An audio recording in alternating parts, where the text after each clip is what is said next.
world financially. Stop being afraid of your reputation financially. Don't be afraid to do what I tell you to do. I've got your best interest at heart, not your worst.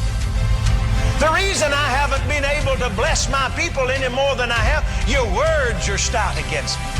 If I tell you to do something, you argue and argue and argue and argue and talk yourself out of it. You say, I can't. I know what you can do and what you can't. I'm no fool, saith the Lord. I know what you can do and what you can't. And when I tell you to do something, it's because I'm going to see that you learn to do it. And I'll put you over in it. And many of you are thinking, well, I can't go do things like that. Yes, you can. I've given many of you ideas. I've given you things that look good. I've given you the first step to an invention, and you let it pass away. And by now, well, I'm not mechanically minded. Well, you ought to be spiritually minded. I am the world's greatest mechanic. I developed all mechanics. I developed all metallurgy. I developed all of these things. I know where all the silver and gold is that men don't know anything about. I know where there's enough money that people have lost to put you over.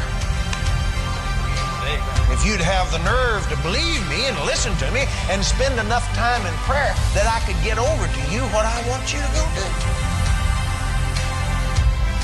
I have new ideas that the world has never seen and never known. And I've not done anything in secret. Any man that hath ears to hear. I'll show you ways that'll astound the world. I've done it in the past and I'll do it in the future. I want to give you all that I have. Don't you remember in my word, saith the Lord, that I said when the Spirit of truth is come, He'll take all that's mine and show it unto you. And all that the Father has is mine. And I say again, He'll take what is mine and He'll show it unto you. He's come with an assignment to show you and to teach you and to train you.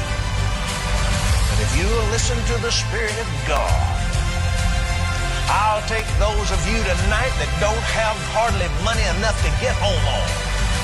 If you'll listen to me and spend time with me and spend quality time with me and listen and listen and listen and listen, you'll begin to know my voice. You'll begin to hear my voice. And many of you will have money enough in 1 year's time to build churches and to raise up great ministries and do it on your own pocketbook. I want my people to be rich. I want my people to be well off in this world.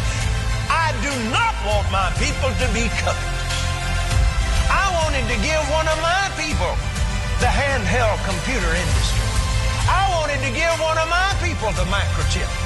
I wanted to give it to some of my people. I held it back. I held it back. I held it back. I held it back until finally in the earth I had to have that technology here in order to cover the earth with my gospel, which will fill the earth with my glory. And so I had to release it into the hands of those that I could get through to. And some were my people and some were not. But most of those that were my people didn't know that it came from